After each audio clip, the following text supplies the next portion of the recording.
MALDEF's 2024 Washington, D.C. Awards Gala is brought to you by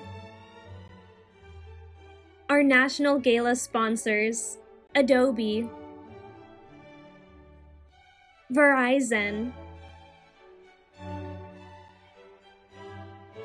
benefactors, Airbnb,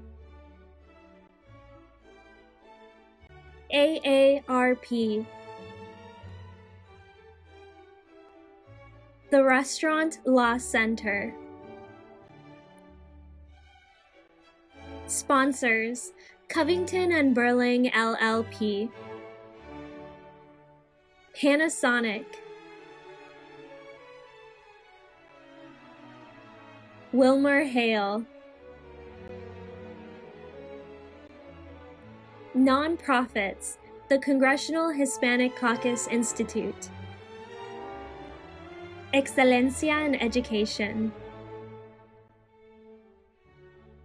Unidos US.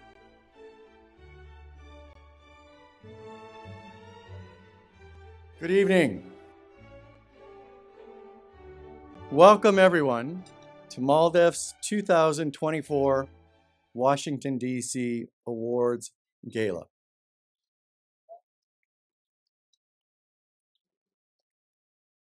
Now, you all may know me as the President and General Counsel of MALDEF. I hope so. But like so many in the Latino community, tonight I'm doing three jobs. Not only am I the President and General Counsel, I am, of course, your charming host for the evening. Please have a seat, enjoy some wine, enjoy some dinner. But I'm also your MC. We have a really tremendous program tonight and so pleased to see all of you here.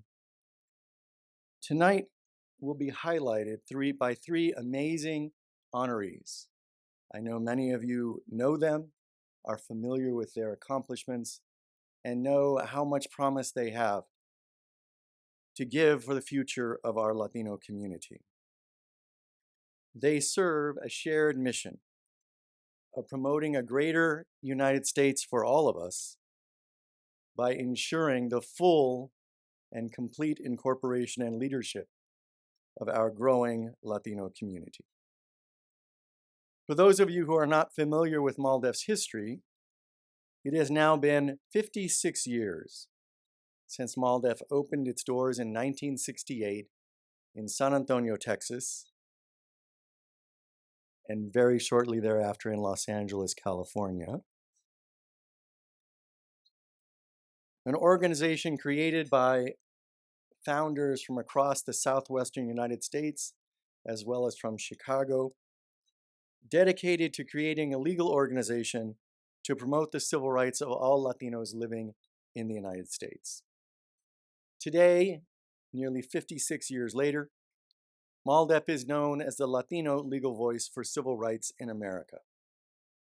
We have worked in the courts, in Congress, in state and local legislatures to create and then to enforce laws and policies with wide-ranging impact in securing the equality that the Latino community deserves and to promote the greater progress of our nation as a whole. We work to secure the right to a meaningful vote, to equal educational opportunity, to a non-discriminatory workplace, to fairness and justice in every endeavor across the country. We do this primarily under the law. This includes, of course, MALDEF's extraordinary 1982 Supreme Court victory in Plyler versus Doe, which guaranteed every student the right to a free education, public school education from kindergarten through 12th grade, regardless of immigration status. A victory that is today, over 40 years later, the foundation for ongoing efforts to provide citizenship not just to dreamers, but to the millions of others who have contributed to our country's progress. Tonight, we honor three individuals, good friends all, who have made immeasurable contributions to the progress of America, to our society, and especially to the Latino community, working to ensure that all Latinos and Latinas have the right to pursue their greatest dreams in our nation.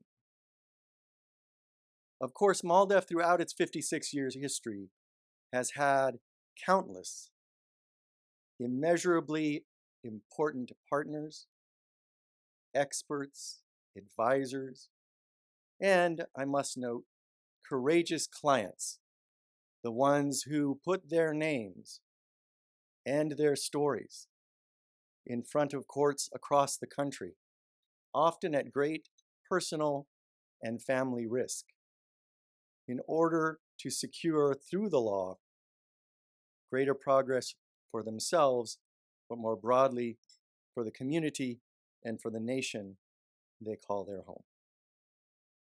Among those important partners have been a number of significant businesses, corporations in our society. And tonight I am pleased to present at this time a short video about a longtime corporate partner, our national gala sponsor, Verizon. I met William in the 6th grade. From the beginning, he wanted to explore things. My first time witnessing the Verizon Innovative Learning Program, Mr. Gonzalez put a robot in my hand. He could speak, but he still didn't have that confidence. For the City of the Future project, we presented what we would want Compton to be like. These are ideas that are coming from them. We're not just like moving away from the community, but actually going in and helping the community. We have hope. Now is the time to think about the future. And now, please join me in welcoming to the stage Verizon's Executive Director, Public Policy and Strategic Alliances, and one of our incredibly giving MALDEF board members, Emilio Gonzalez.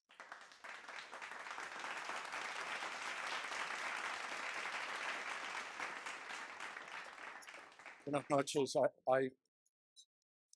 Good evening, everyone. I had no idea I was coming up here after Tom, so I should have prepared a little better. But I want to just take a moment to say a couple of words and share an observation or two with you. Thank you for coming out and helping us recognize the wonderful achievements of these honorees. Our community is stronger because of you, so thank you all. And I definitely want to thank all our supporters, our sponsors. Your support matters more than ever. Our community, as you know, is being challenged. And your support of our community's law firm, MALDEF, means a great deal to us and continues to work forward. It occurs to me that I've come before you now for 5 or 6 years here, and I have never explained why. And if this is the last time I do so, I think I should. You see, we share a common vision and a common value with MALDEF. Specifically in 2013, we were one of the very first companies that came out and supported comprehensive immigration reform. Thank you. We didn't do this behind a trade union. We didn't do this behind the scenes. We put this on our letterhead with our CEO's signature and we sent it to Congress. Fast forward, we've become a steadfast supporter of Dreamers and DACA. So when Tom and MALDEF were arguing before the Supreme Court in defense of DACA, we filed a brief in defense of the program. Most recently, we filed in the Fifth Circuit, where DACA will be decided yet again. When we're asked why we do this, because it does take some courage, we tell them we can think of 700,000 good reasons.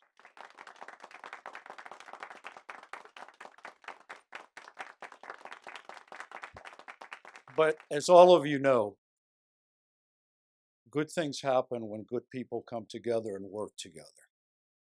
And I'm delighted that one of those folks is here with me tonight.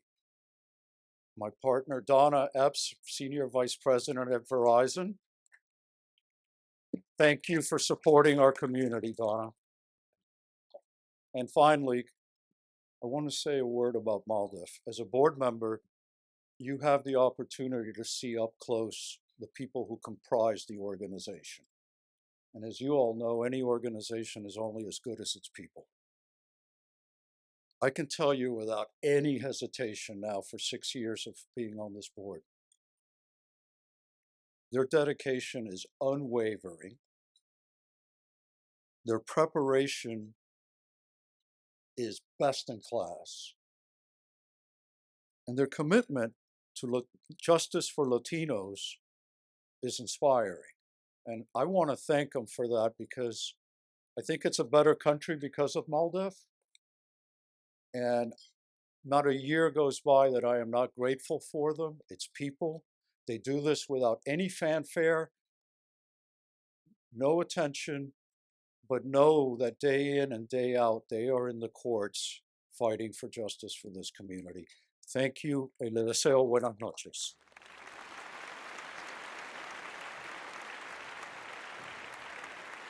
Thank you, Emilio, for your commitment and your ongoing support.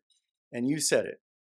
It's also true of corporations, corporate leaders like Verizon does its work through its people.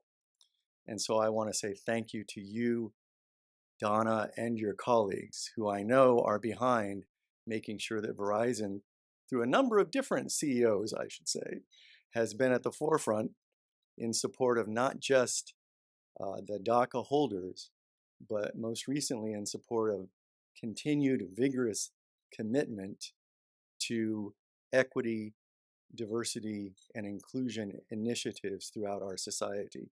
And I know that comes through the work of people inside of Verizon, so thank you so very much. So now I want to tell you that when I was informed I would have to be the MC tonight, I considered delivering the entire evening with my head down like this. So all you would see is my hair, and I was going to try to convince you all that I'm Jorge Ramos. But then Emilio has the same hair, so it sort of threw off the whole plan. I thought briefly about saying you were Anthony Fauci, and I was Jorge Ramos. And if anybody else with gray hair, they would be Anderson Cooper, but ultimately you just got me as your MC. Verizon is not alone. You will throughout the evening and earlier as you came into the room, I hope you saw the names of all of our sponsors of tonight's event. Their commitment is so critically important, their support so essential to our continuing to do the great work that resulted in Plyler versus Doe and so many other victories on voting rights across the country to secure greater representation for the Latino community in Congress, in state legislatures, and boards of education, in county boards across the country. That's possible through the sponsorship of all of those you saw and will see on the screen supporting tonight's event. Now I have the pleasure of introducing MALDEF's first terrific honoree for this evening, President and co-founder of Excelencia in Education, Deborah Santiago, who is the recipient.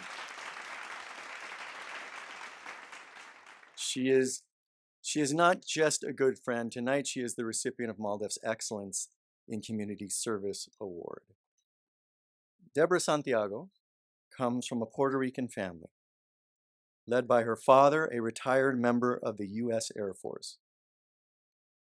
When she was a child, it was normal to move from place to place.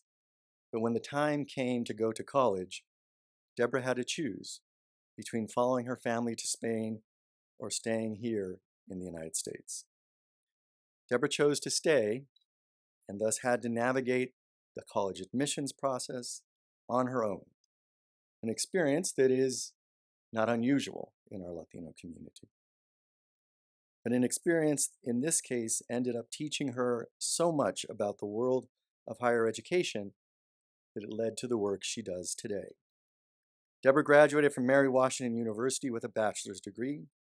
She then worked in housing and healthcare, and with that gained invaluable experience in helping the communities important to her.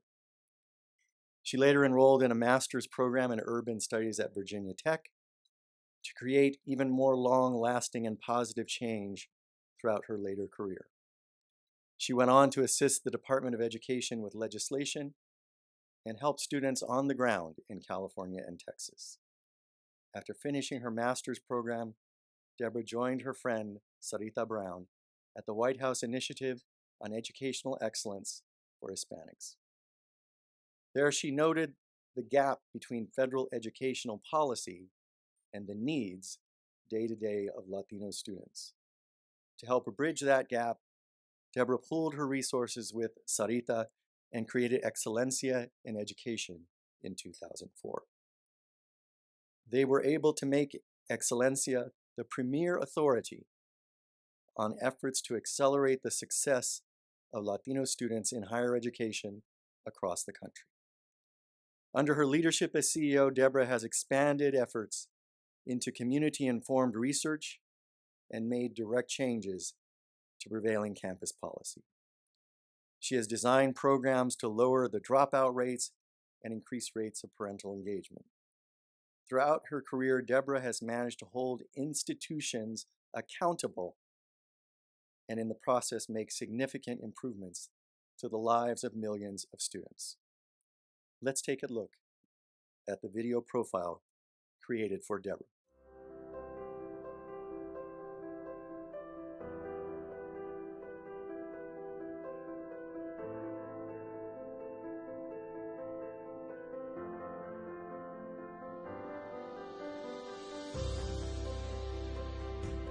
Deborah is driven by a real love and passion for the Latino community. I think as a child of, she calls herself an army brat.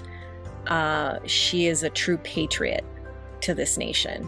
You know, she is committed to ensuring that this country is successful, and we all know that this country can't succeed without Latino success.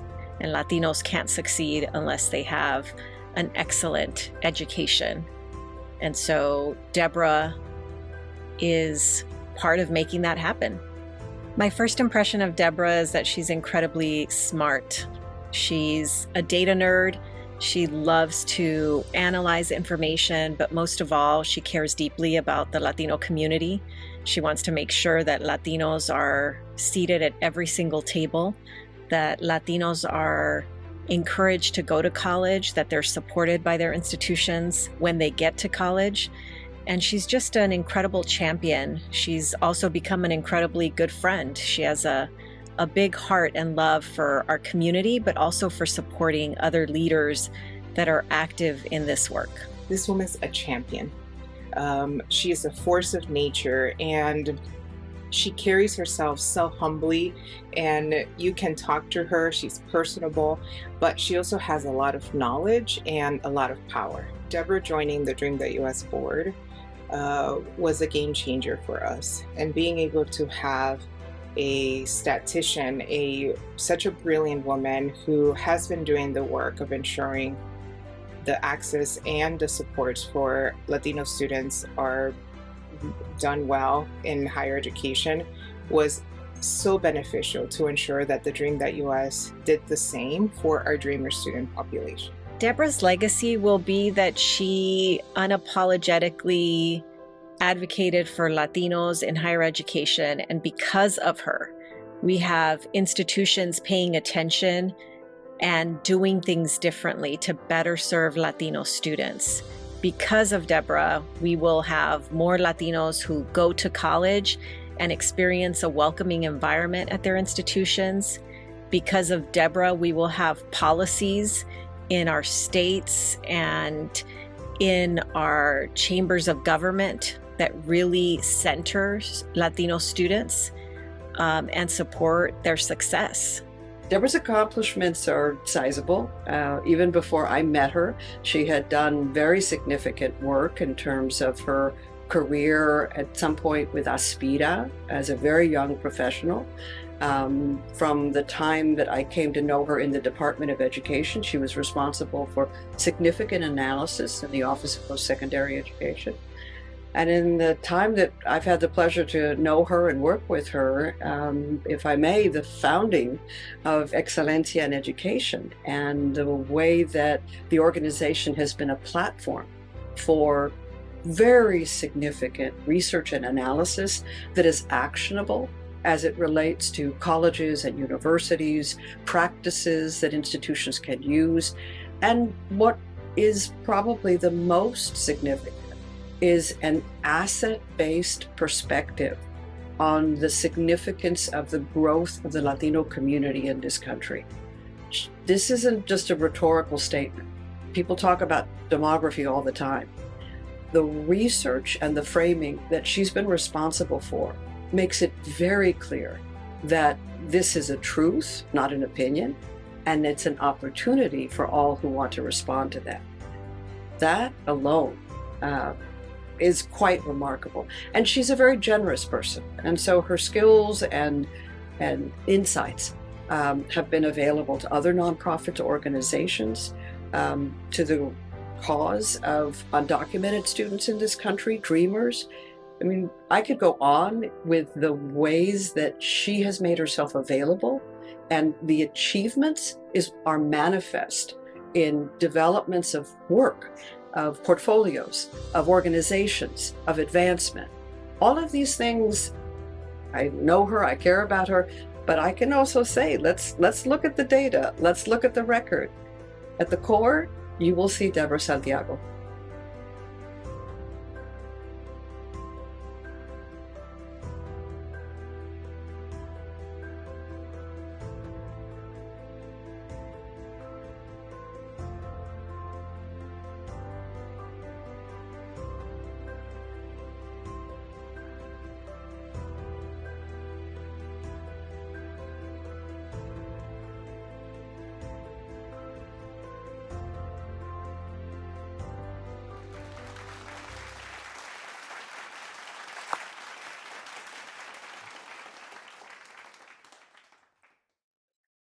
We all know in this room that less than a year ago, the Supreme Court dealt a heavy, heavy blow to our goals of equity in higher education when it overruled the 45-year-old precedent in University of California versus Bakke and prevented the continued consideration of race, including Latino background, in making admissions decisions to selective universities. But despite that singular blow, and it is severe, when you overturn a 45-year-old precedent, you can't act as though it was nothing. But I am confident that in the community, we will not take that case and accept it as the blow it maybe was intended to be. That we will do the work, we will implement the ideas that will ensure that its impact is minimized and that the progress of the Latino community in higher education moves forward. And I know that we are in the position to react so strongly to that court blow because of the work, because of the ideas, because of the commitment, and the ongoing leadership of Deborah Santiago. Please join me in welcoming Deborah to the stage and congratulating her for this honor.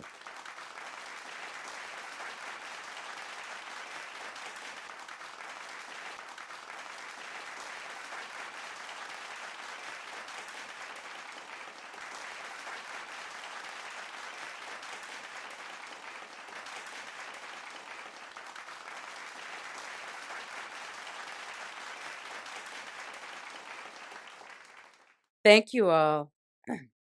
Thank you, Tom. Thank you, MALDEF. Thank you, everyone, for the recognition. I think it's recognition for all of us who care, and it's powerful to be in a room full of leaders, all committed to making a positive difference for our community. It's also very humbling because you think about the work. It's not about us, it's about the people that we serve. And as you were shared, it was great to see pictures of my parents there. I'm here because of them. Angela Maria Santiago.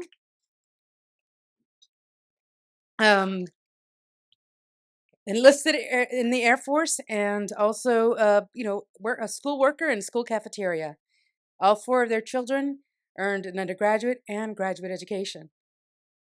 They are the symbols of what's possible. And I was raised to believe to whom much is given and much is earned, much is expected.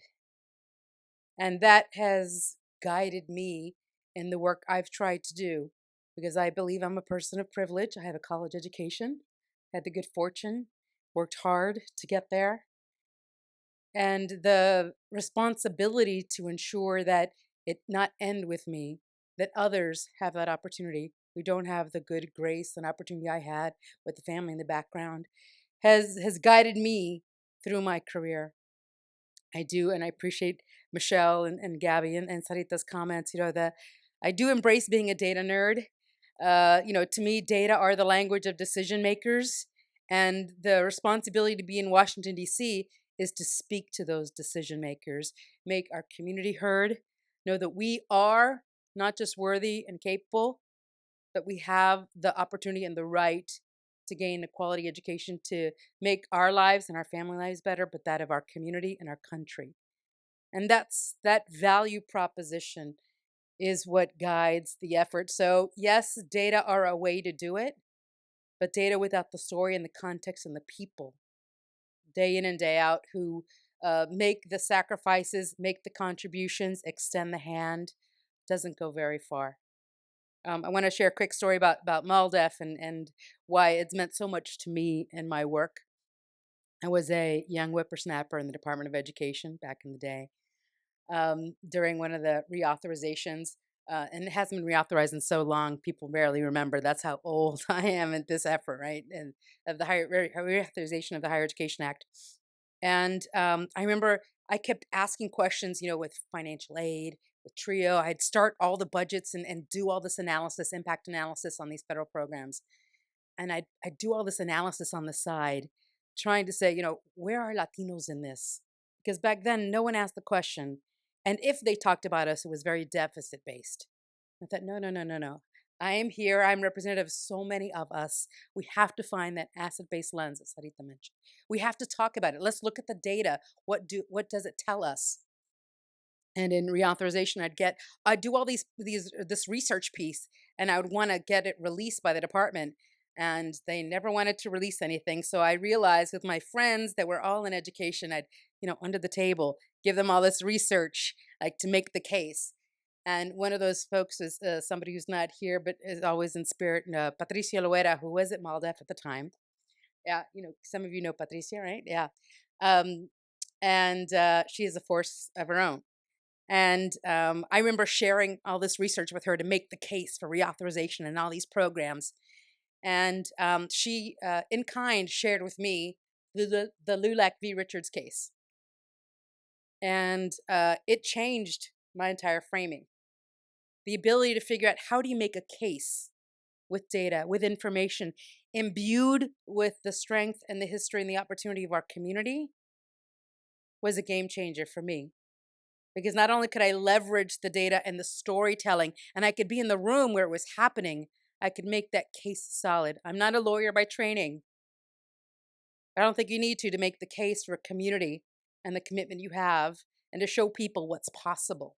And so I always think of that story and the impact LULAC v. Richards had on me, and sharing that with somebody from MALDEF, who in turn has always been a core ally of mine back and forth in the work we do.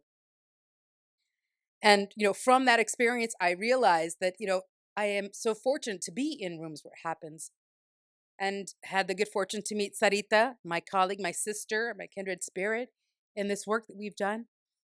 And I remember she always talks, she has a much better story than I do, that when we met and I came with a hip full of data to try and make the case and figure out what this White House initiative was about, if something was going to happen.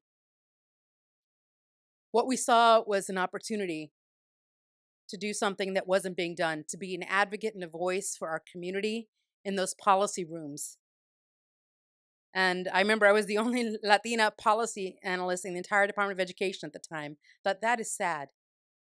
But if I can be there, I have a responsibility to represent our community and do it well. and show the opportunity, not the crisis, not the deficit, and the potential of investing in our community. That has guided us. And in the Department of Ed, when the administration changed, we had a choice to make.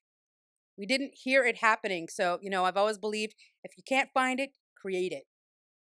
And that's what we did with Excelencia in Education. Intentionally bilingual, intentionally committed, an unapologetic Latino lens to say, let's look at higher education. Let's look at what's possible.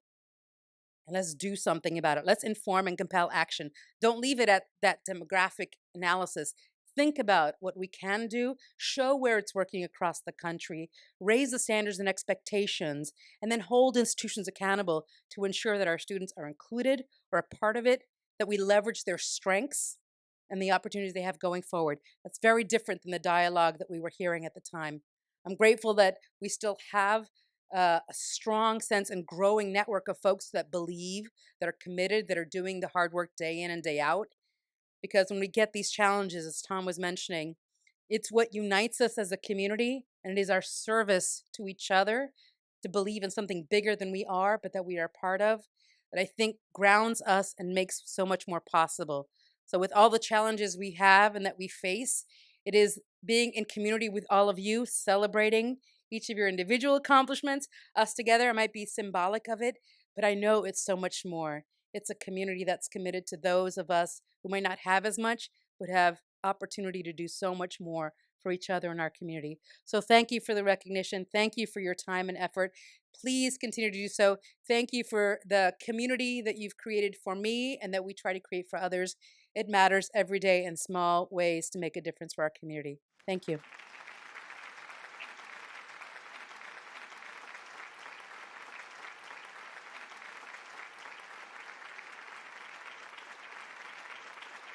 Thank you, Deborah, for all you continue to do for our community. I'm a nerd too, so I'm with you on I'm a law nerd. Deborah mentioned one of our former staff leaders in our DC office, Patricia Lora, and Emilio mentioned the commitment that he sees as a board member of all of our staff to the mission to promote the civil rights of all Latinos living in the United States. It's now my pleasure to bring to the stage one of those committed leaders, the leader of our presence here in Washington, D.C., our Washington, D.C. Regional Counsel, Andrea Centina.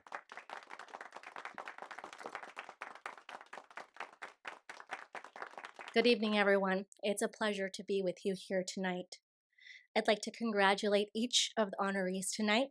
Thank you for your decades of service and sacrifices and your tireless efforts to advance the fight for civil rights for the Latino community and the American public.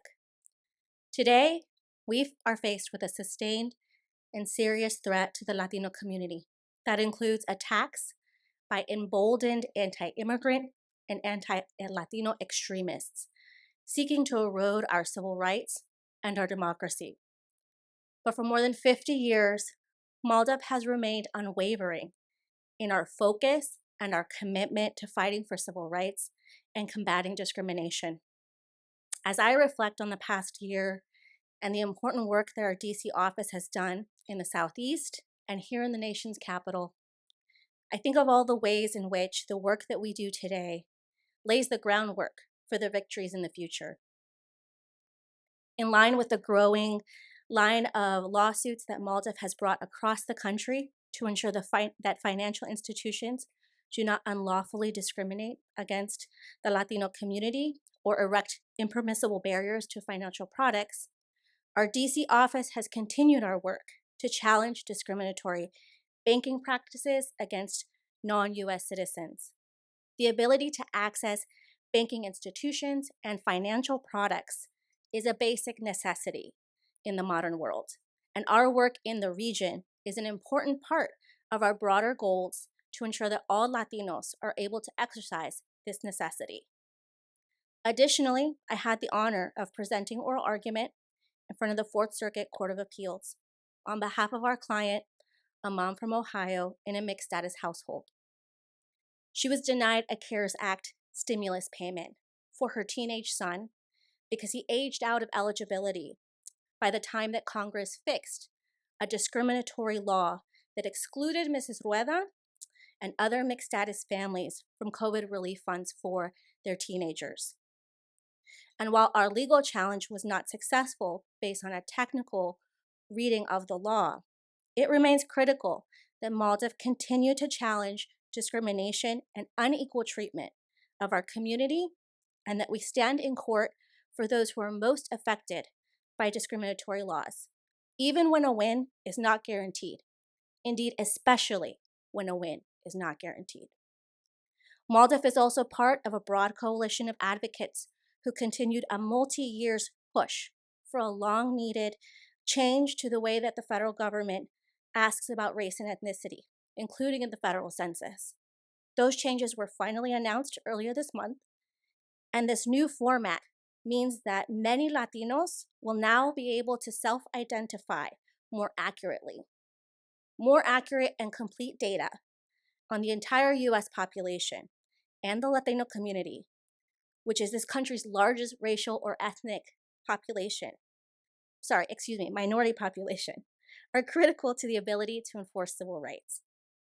And as we now move toward implementation of these new standards for this type of data collection, MALDEF is committed to pushing for procedures and policies that make sure that all Latinos, including Afro-Latinos, are accurately and completely counted and represented in that data.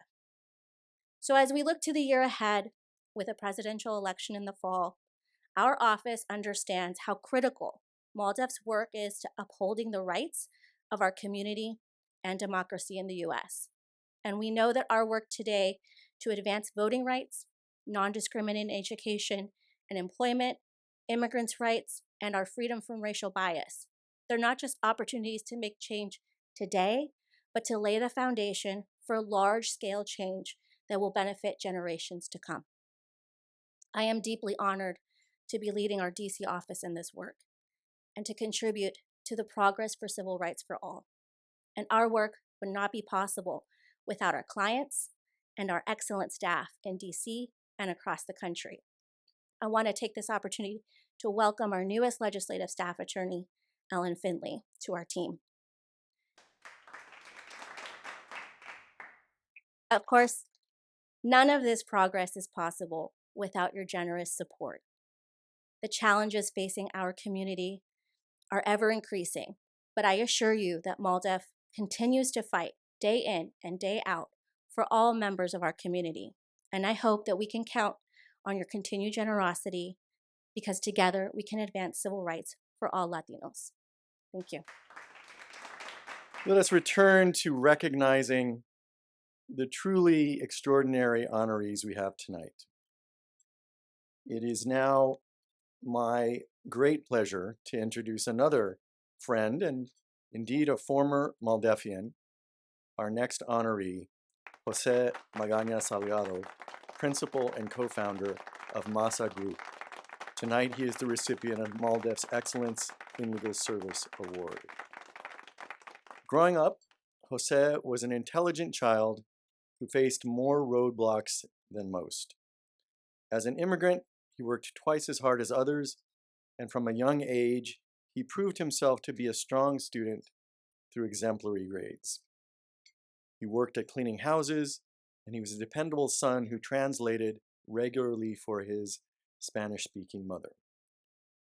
Jose's story is very relatable to youth all over the United States. It was this upbringing that drove him to campaign for the rights of immigrants all across the country. Jose played a significant role in shaping the policy of Deferred Action for Childhood Arrivals, also known as DACA, in 2012. Indeed, he was part of the inaugural class of DACA recipients. The safety provided by this policy created a pathway to stability for him, allowing him to work and to become a step closer to accomplishing all of his dreams.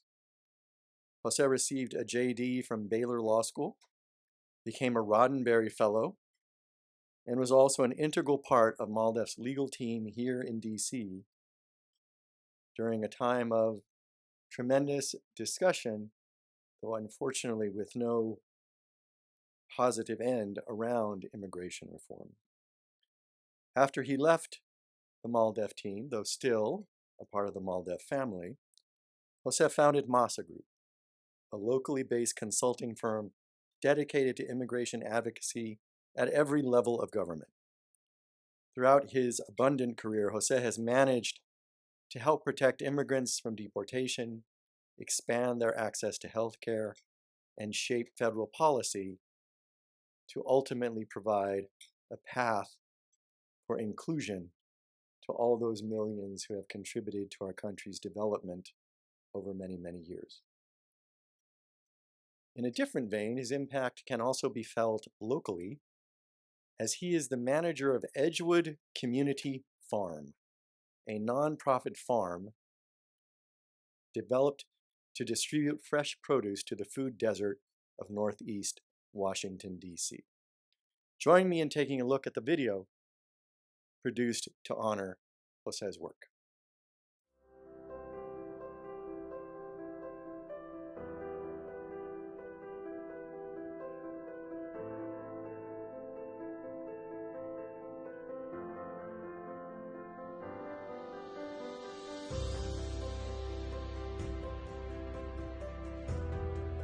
Pues de que él es una gran persona y que tiene metas muy claras y que siempre las ha logrado. Desde que tenía 9 o 10 años. Era súper hiperactivo, le gustaba hacer muchas cosas que lo tuve que llevar con el doctor y me dijo que le iba a dar pastillas y yo le dije que no. Y entonces fui con su maestra y le dije a este niño, démele doble tarea. Pues José siempre fue un niño muy inteligente desde que estaba en la elementary, siempre sacaba A y siempre me hacía notas de felicitación por su desempeño. No solamente cuando él vio la situación de migración y cómo se nos trataba y muchas veces que violaba nuestros derechos, y empezó a hacer campañas cuando tenía como 14 o 15 años. Pues él miraba cómo trabajaba. Y yo tenía 3 trabajos para mantenerlos a todos. Y eso lo motivó, porque un día me dijo que él no quería limpiar casas, que él iba a estudiar. Pues que él siempre está ayudando a todo mundo está ayudando, y en especial a nosotros, nuestra familia, que nunca nos ha dejado, siempre está con nosotros.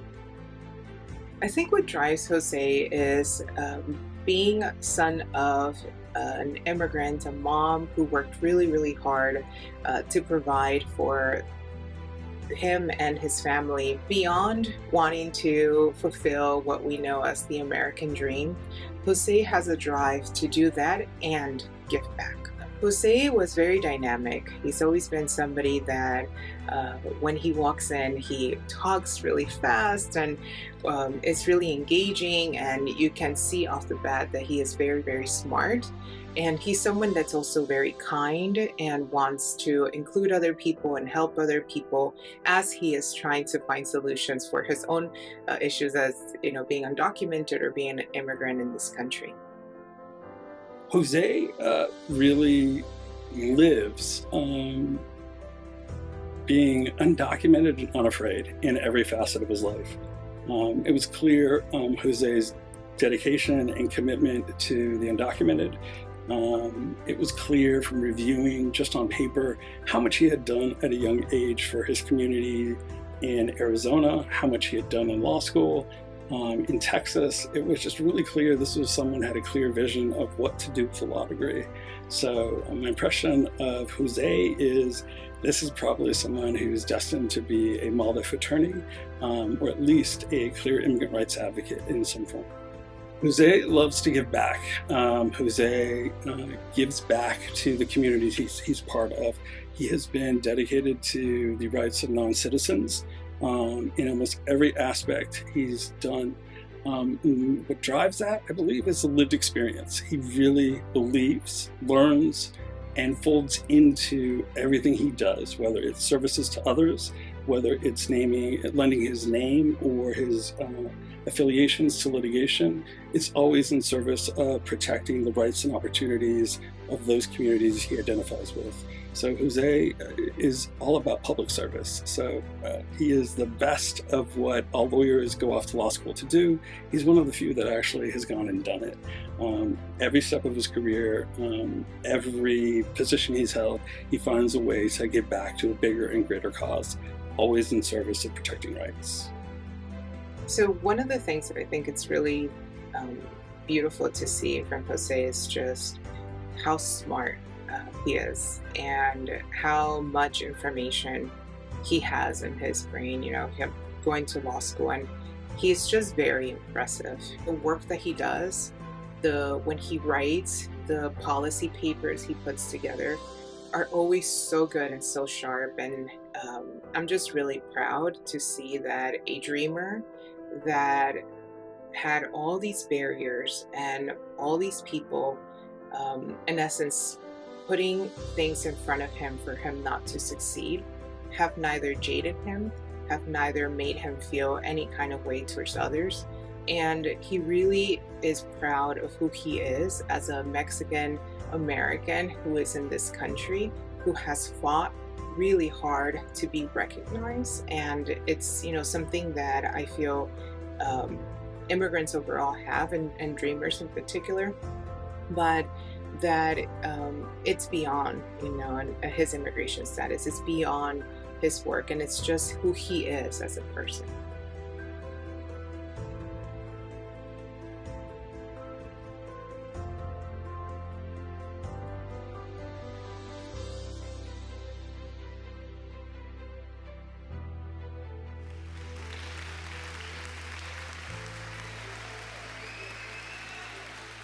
So, Jose, what your mother said explains so much.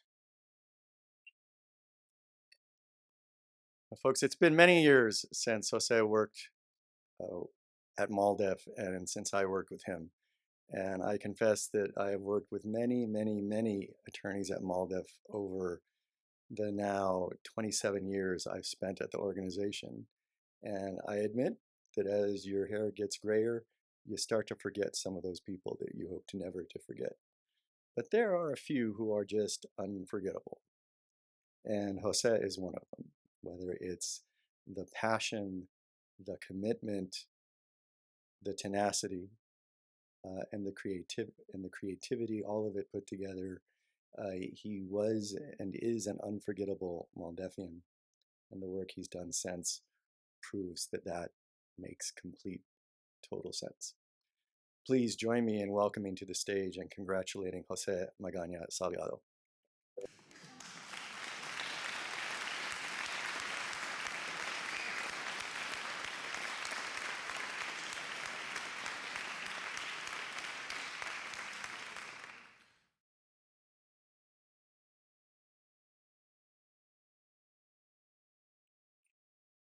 Thank you. And initially, I would love to thank Tom and Jim and Gina and Jessica and all the wonderful people that have put in so much work into making this event happen. In addition to our servers and the back of the house, I would love for all of us to give them a round of applause.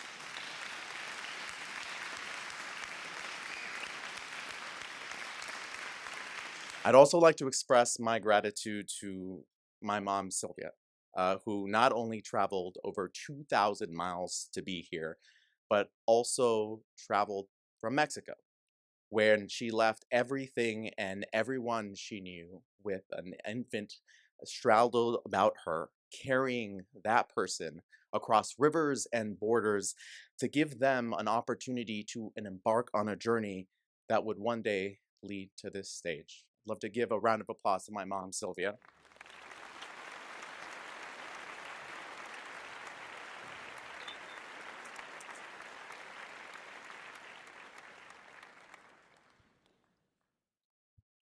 I'd also love to thank her for that video-based ADHD prescription she gave me. You know what? I'd also like to thank an individual that may surprise all of you. And that's former state senator Russell Pierce, who is no longer with us, thank God. So, for those of you who are not aware, Senator Pierce was the Arizona state senator who authored and sponsored SB 1070, the most, at the time, anti-immigrant state-based immigration law that had ever been enacted. Now, what you may not know is that before that law, Senator Pierce had a precursor bill. He was actually one of the key proponents and sponsors of Proposition 300, a 2006 referendum that stripped in-state tuition and state financial aid for all undocumented immigrants in Arizona, including me and 600 other undocumented immigrants in the state. Through this cataclysm, many of us ended up embarking on life paths and careers that we had no idea that we would one day journey on. Many of us became aides to presidential campaigns, reporters focusing on immigration justice issues, and immigration policy attorneys and advocates. Proposition 300 is what led me to begin organizing for immigrant rights, for the DREAM Act, for immigration reform, and help me witness organizations like MALDEF fighting at the national level. I knew that if I wanted to continue the grassroots work that I was doing in Arizona, that the way to do it was to become an attorney. So the way to do it was to work with organizations like MALDEF. It was MALDEF's scholarship guide for immigrants that lit a beacon of hope for me when I decided to become the first person in my family to attend and graduate from college. It was MALDEF's tireless efforts at the national level that encouraged me to begin my social justice career, a career that began right here in the DC MALDEF regional office alongside with Andrea and others, and culminated in leading a social justice organization that I hope one day has the same impact as MALDEF.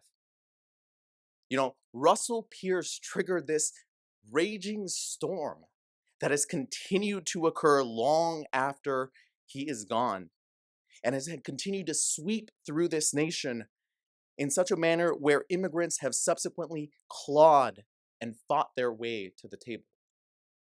For me, that was becoming the first in my family to graduate from law school.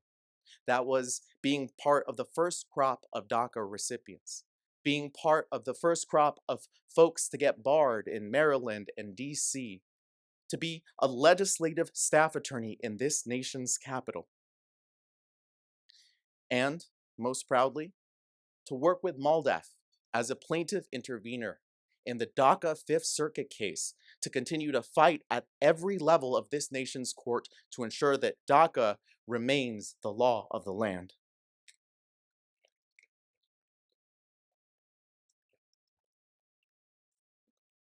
No, in honor of Proposition 300, I encourage you to support MALDEF's work with an additional contribution using that QR code at your table. You know, whether that's an extra 300 cents, whether that's an extra $300, $3,000, you know, any three with any number of zeros would be more than acceptable. I encourage you all to support the continued existence of an organization that creates a pipeline of policy and personnel that can take a lost 2-year-old undocumented immigrant from Mexico to MALDEF. Thank you.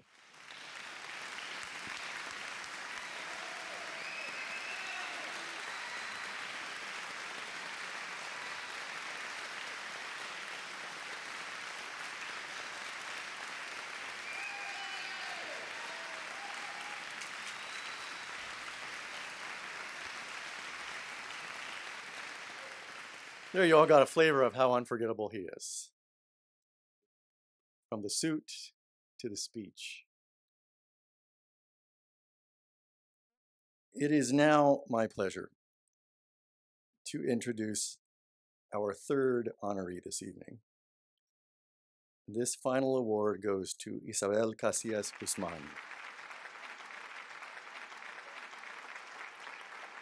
Administrator of the United States Small Business Administration and tonight's recipient of MALDEF's Excellence in Government Service Award. Isabel has spent her entire life in the purview of small business.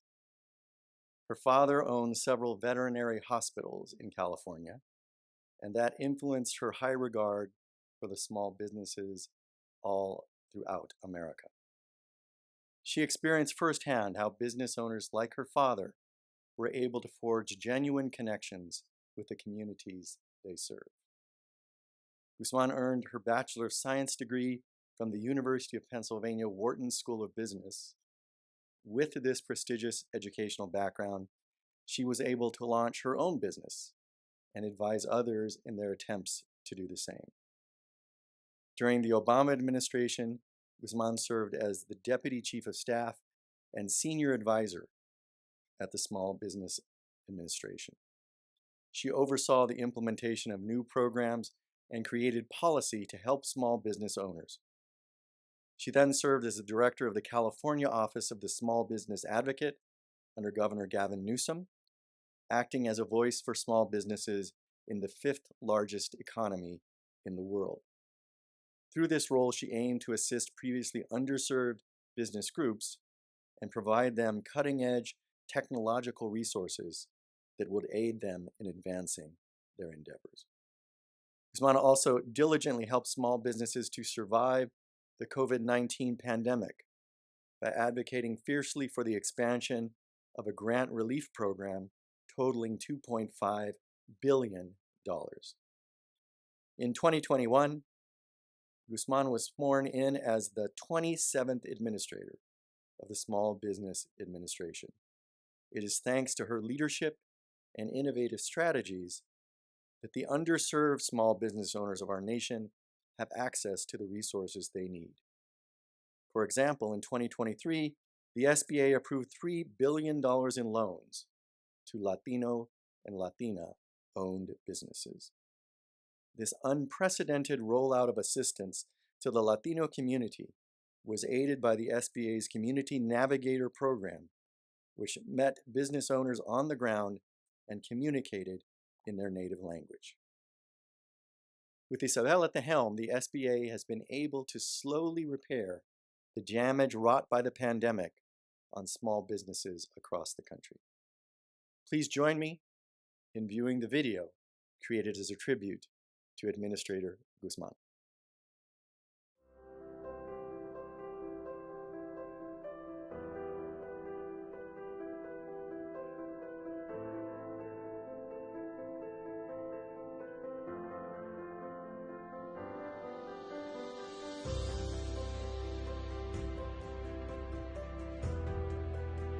My first impression of Isabel was she was just someone who was just a consummate professional and very strategic, a visionary, thinking about how could we bring capital into these underserved communities? How could we use institutional capital and connecting it to entrepreneurs, to business owners? You could tell she had a passion for small business. She had a passion for really empowering entrepreneurs, and in particular diverse and women-led businesses. And that really struck me about her vision, her passion, and her strategic focus on it.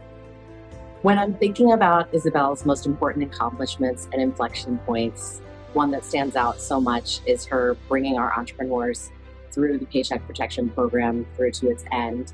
This program funneled billions of dollars to small businesses and basically kept our economy afloat. And she worked so hard to make sure that that was seen through.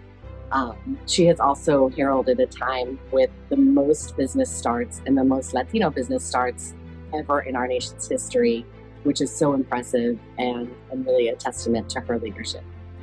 From my perspective, her accomplishments are probably the most I've ever seen someone at SBA do. Isabel today has been involved in 7A programs, which are like the lifeline for many small businesses. I mean, SBA under this leadership has put in probably $53 billion into small businesses. And it's not just small businesses, it's disaster loans. I mean, she's been there in the hardest of times, you know, hurricanes, floods. She's right there with her staff. You know, this, to me, it's like exactly what SBA needed. Talking about Isabel's accomplishments, we'll be here all day, but you know, the things that I recognize the most is how forward she is about saying we need to do better for Black and brown businesses. That there are too many people that have had the hard work ethic, the drive, the intelligence, the passion, but just haven't been given the same breaks as other people, or not born into wealth. She is committed to making sure that she levels the playing field. A number of things have driven Isabel, her career, starting obviously with her family history. She comes from a family of entrepreneurs and small business owners, and clearly some of the most prestigious academic institutions. So her skill set and her experience and expertise stemming from that. And then obviously she's done some amazing things in her career, from Pro-America to then being in the SBA and helping lead things like the Small Business Investment Company program and the SBIR program, which is something akin to that in the venture capital space. And then obviously in the current role of her leading the SBA and just being a champion and continuing her passion and her vision for bringing capital into underserved communities and into the hands of these small business owners. I think what I'm most proud of under Administrator Guzman's leadership has been her work to expand the Small Business Lending Companies Program, or SBLC program. This will create enduring financing opportunities for entrepreneurs in hard-to-reach communities in the U.S., including in rural communities. Given the unprecedented number of businesses that have started under Isabel Guzman's leadership, she is creating the foundation for our nation's economy to flourish for years to come. Not only that, there will be ripple effects on the individuals who have started businesses, their livelihoods, the livelihoods for their families, the people that they'll ultimately hire, and the communities where they're located. Isabel's legacy is really going to be that she has been a voice and will continue to be that shining example of being a voice for diverse entrepreneurs, for women business owners, and for small business. As we all know, small business truly drives this economy. It is the engine that really helps create that economic competitiveness of the United States. And what you have is that shining light, that leading voice, and that champion that Isabel has been throughout her entire career.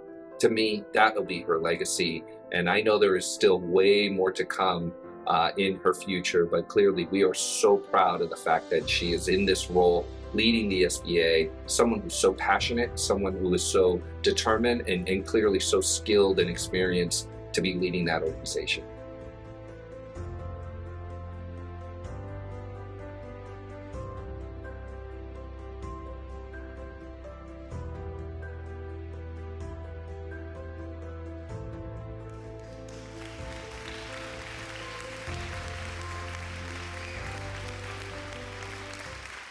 In the Latino community, it is impossible to overstate the importance of small business. Both historically and continuing today, we know that the data show that this is the path towards stability and success for so many Latino families.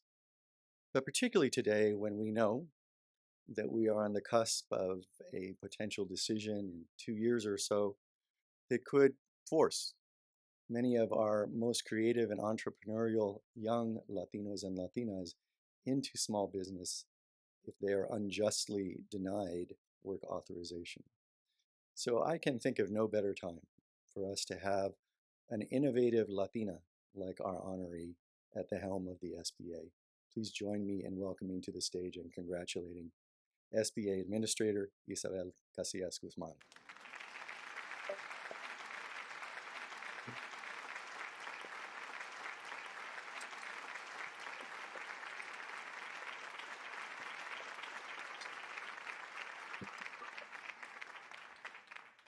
Thank you so much, Tom. I appreciate that great introduction, and as well to the board of MALDEF and team members. I know how much work you put into this incredible event. And I want to congrats as well to my fellow honorees.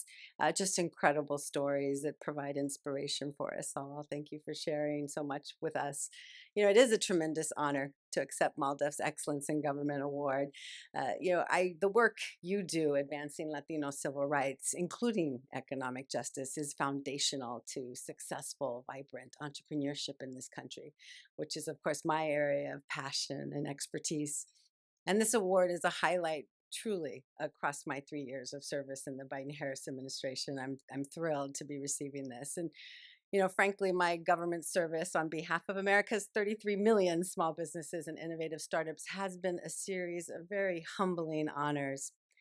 I am honored to serve as the highest ranking Latino on the economy in the Biden-Harris administration.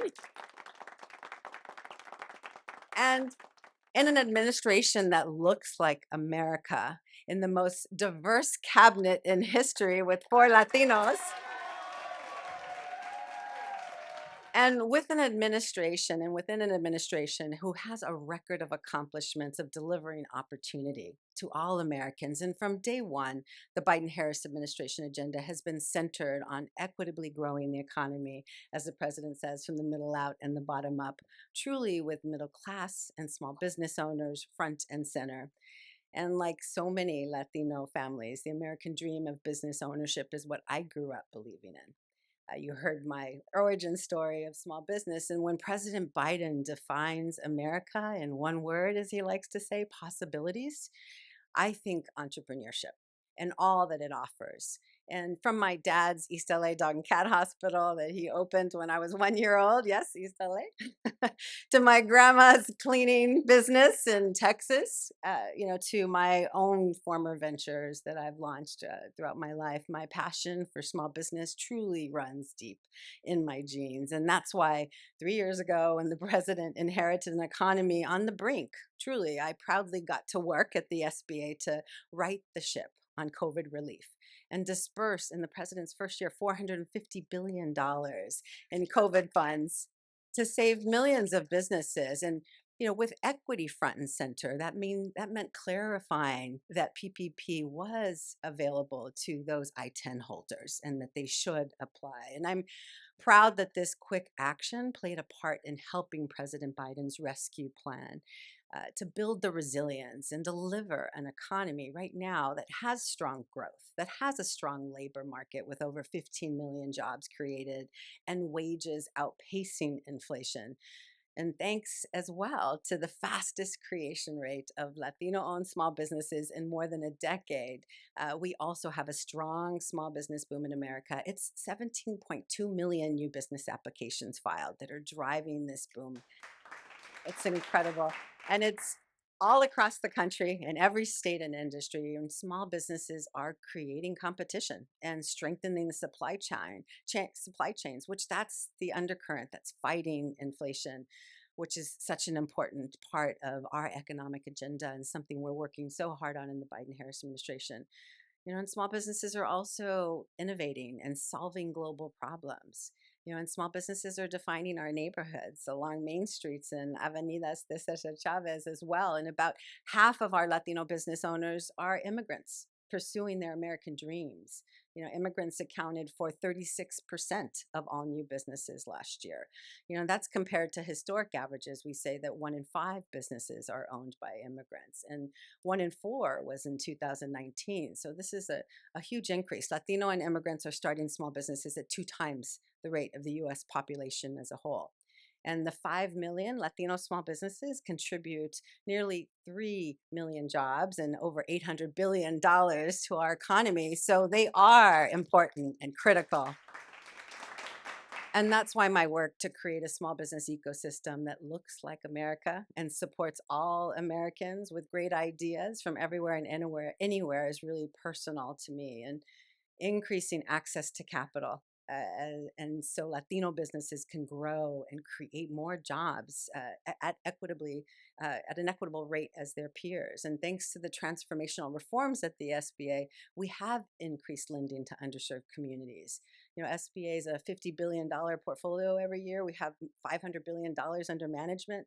But we saw a 2x increase in loans to Latinos for a total of that $3 billion that Tom referenced last year, and increasing revenue growth opportunities. That's the other side of the equation. As small businesses struggle with inflationary pressures and workforce challenges, making sure that they can expand revenues is important. And so those historic investments in America and the Biden-Harris administration and the aggressive federal contracting goals, which enabled us to increase contracts to Latino businesses, despite the Ultima case, by $330 million to $10.6 billion last year, is what is going to drive this nation forward, and increasing support networks with trusted relationships in culture and in language to meet businesses where they are.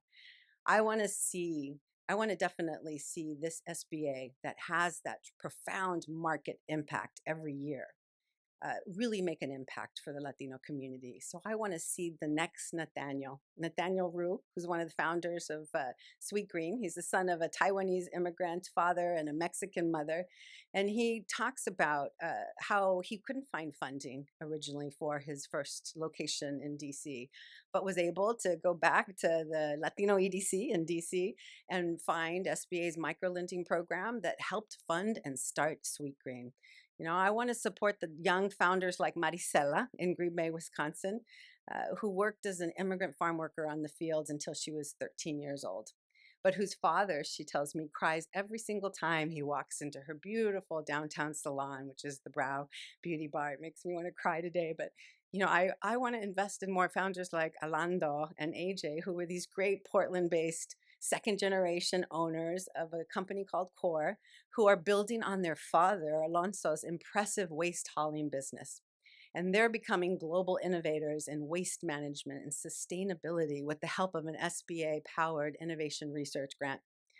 You know, this country needs to match that entrepreneurial optimism of those startups, of the great opportunity of those existing businesses, and of all the Latino founders with more capital, more opportunities, more support networks, and not by attacks against DEI.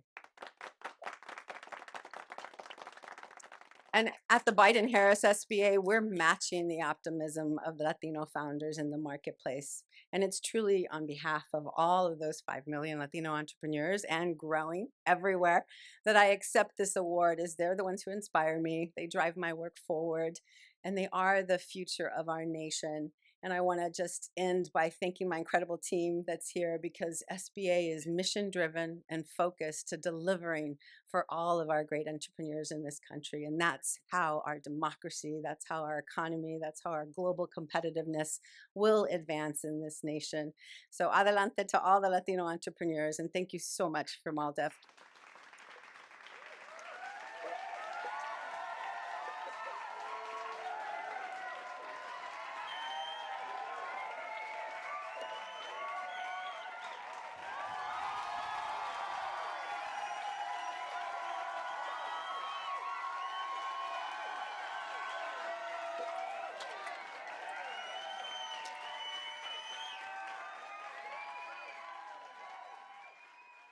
Thank you for those inspiring remarks that really epitomize how essential our Latino community is in so many ways to the future progress of our nation.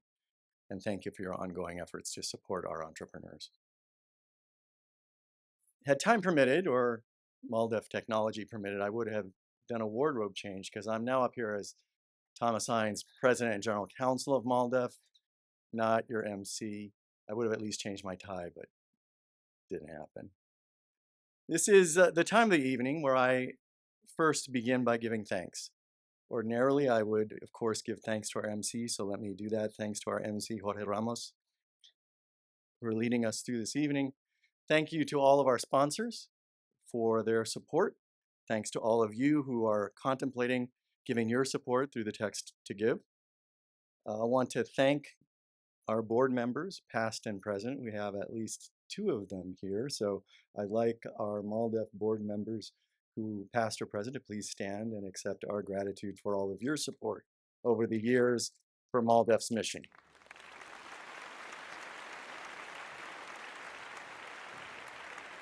We also have a number of former MALDEF staff members, attorneys and others here, as well as our current staff.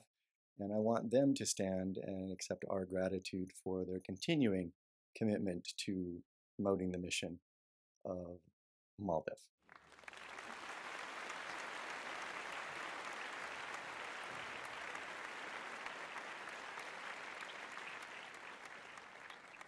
Takes work to put together an event like this, so let me thank Gina Montoya, Jose Delgado, Jessica Barona, Destiny Cortez, Brian Gomez, and all of the others on staff and on our volunteer committees who have helped to put together this tremendous and inspiring event tonight. Thank you.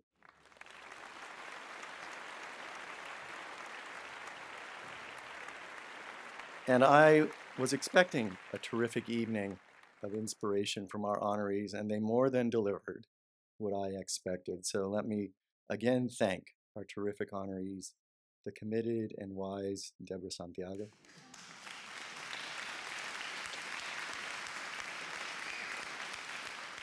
the sharp and intrepid Jose Magaña Salgado,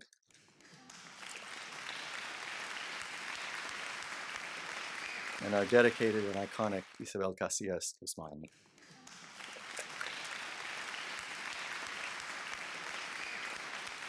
Now, I have just a few remarks this evening as president of MALDEF. They focus on the fact that this is the first of our galas in 2024, which is a difficult year, we all know, for all of us. It's only April, and it seems in many ways like the year is creeping along slowly as we wait for the next blow in what we expect to be a very raw, a very coarse, a very overtly racist election campaign leading up to November. We all face every day with trepidation about what might come forward. It has, of course, become almost a cliche to say that this election is the most consequential in United States history, but this year it's true. And it's true in particular not just for the Latino community, but for MALDEF. For the Latino community, of course, this is the first presidential election after 20 years as the largest minority group in the country. Not coincidentally, this is also the first presidential election in which Latinos are the largest minority voting group in the country. It is then perhaps no surprise that Latinos are, as much today as in any election in our past, a central core issue in this presidential election. Whether that's in the form of the racist Great Replacement theory, or its more sanitized versions of focusing on a quote-unquote invasion at the border. We know that Latinos, for too many elected leaders in this country, have become the scapegoat that they see as providing a path to at least short-term electoral success. You have heard from others that what's at stake in this election is the very future of our democracy. And that's quite real. We know January 6, 2021 was an unprecedented attempt at a coup d'etat in our country. That it was encouraged by leaders who should have known better.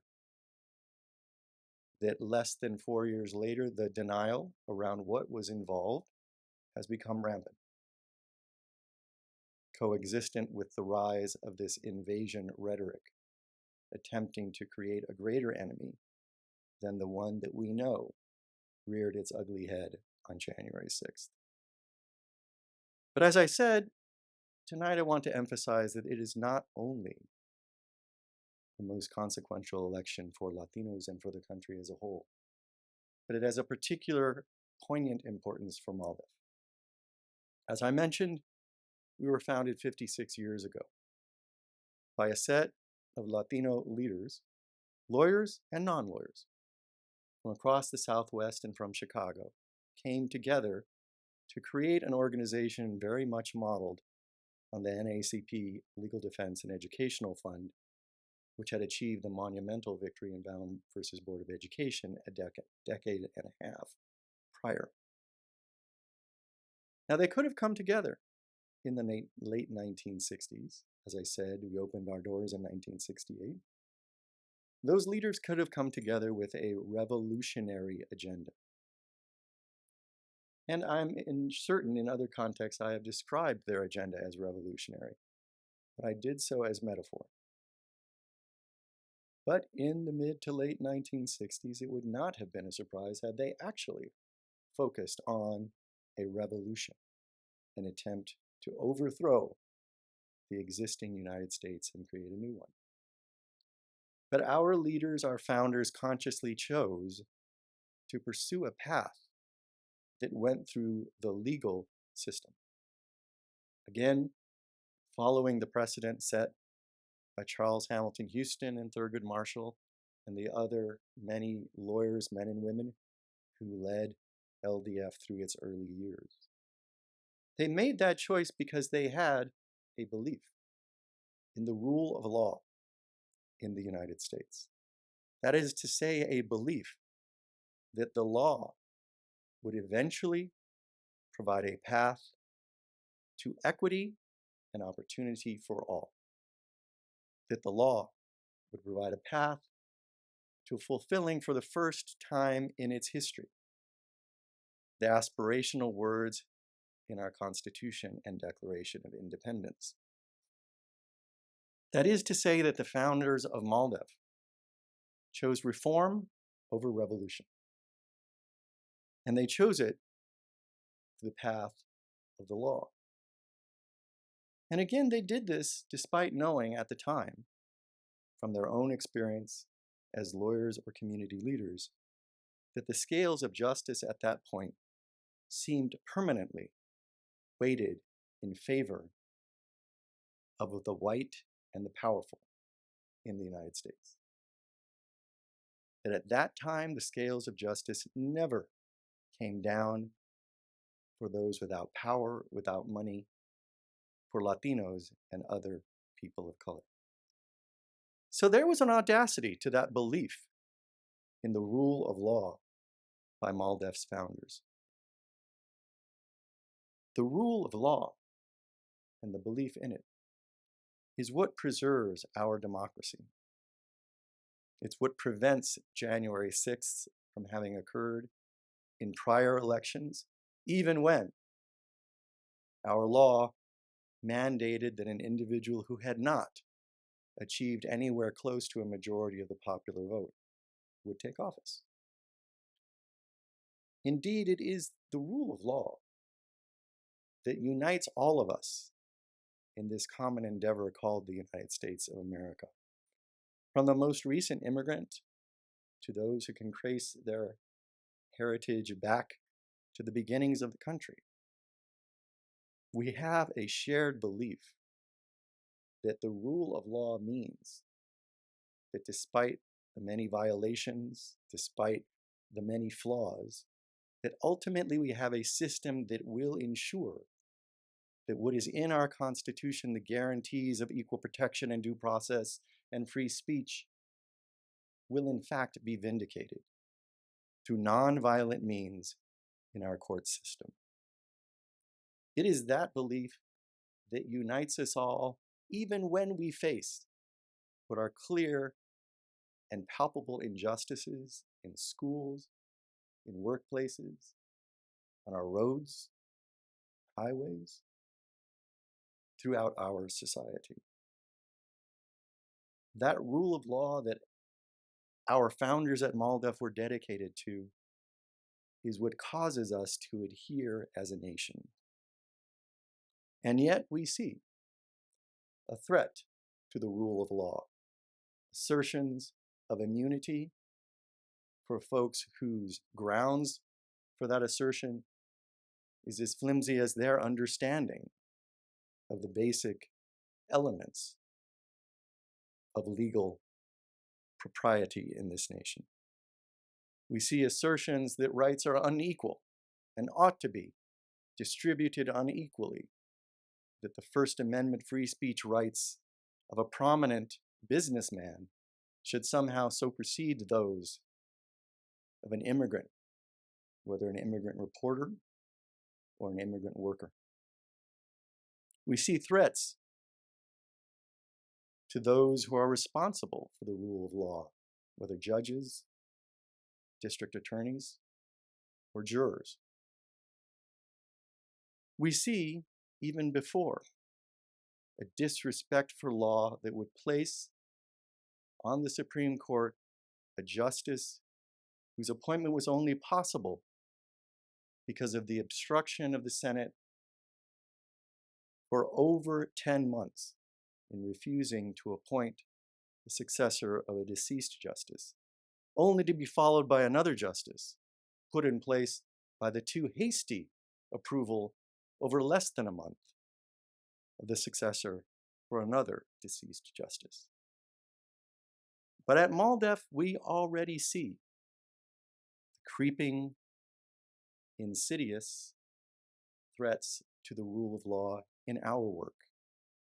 We see it in a broad assertion of legislative privilege, which is the right to keep confidential against any compulsion the discussions legislators engage in, even when they're engaged with third parties outside the legislature, even when their conversation is about redistricting where they have an inherent conflict of interest. We see differences in the Supreme Court's, or at least some Supreme Court justices' willingness to agree that states have standing, the right to be in court, to challenge policies of presidential administrations. We see a willingness to concede that somehow Texas, despite the lack of any evidence to support it, has been somehow injured by providing protection from deportation to young, entrepreneurial, and dedicated immigrants. We saw, even before January 6th, an attempt by a defeated administration to embed its policies by signing contracts, MOUs, with states like Arizona to try to preserve as long as possible the draconian immigration policies of an administration already voted out of office in the face of one that was likely to change those policies. We have seen through our work this threat to the rule of law that is coming to a dangerous potential head in the presidential election this year. So while MALDEF is, of course, a 3-3 organization and will take no position on the presidential election, we will speak about the rule of law and its importance, historically and in the future, for our nation's success. This election tests all of us in our commitment to the rule of law. But we in the Latino community, as we have so many times in the past, have a particular responsibility because we and our colleagues and other minority communities know from our history that the rule of law was not so long ago a fantasy for us and our people. That going to court meant an inevitable loss, whether you were compelled there as a criminal defendant or voluntarily were there as a civil rights plaintiff, that the rule of law virtually guaranteed that you would lose. But in the face of that challenge, MALDEF and its founders and the founders of so many other civil rights organizations committed by their acts not to abandon the rule of law, but to reinforce it, to bolster it, and to defend. And that is our responsibility in the Latino community as the largest minority voting group in this election. To cast a ballot, first and foremost to cast a ballot, and to cast a ballot in support of the rule of law. We've had success at MALDEF, so we can now counter the experience of our founders with scales of justice inevitably skewed against us. we've seen that we can shift those scales to support the better good of our community and our nation. So in the Latino community, we not only have demonstrated resilience, but we have the lived experience to ensure that all of us go to the polls and cast a ballot to support the rule of law. At MALDEF, that is the heart of our commitment for 56 years.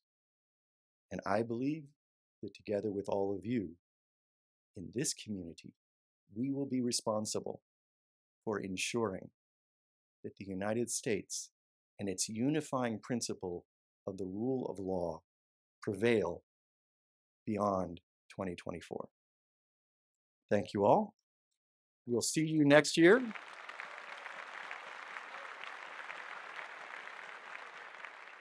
After that inevitable victory, the rule of law and civil rights. Have a good evening.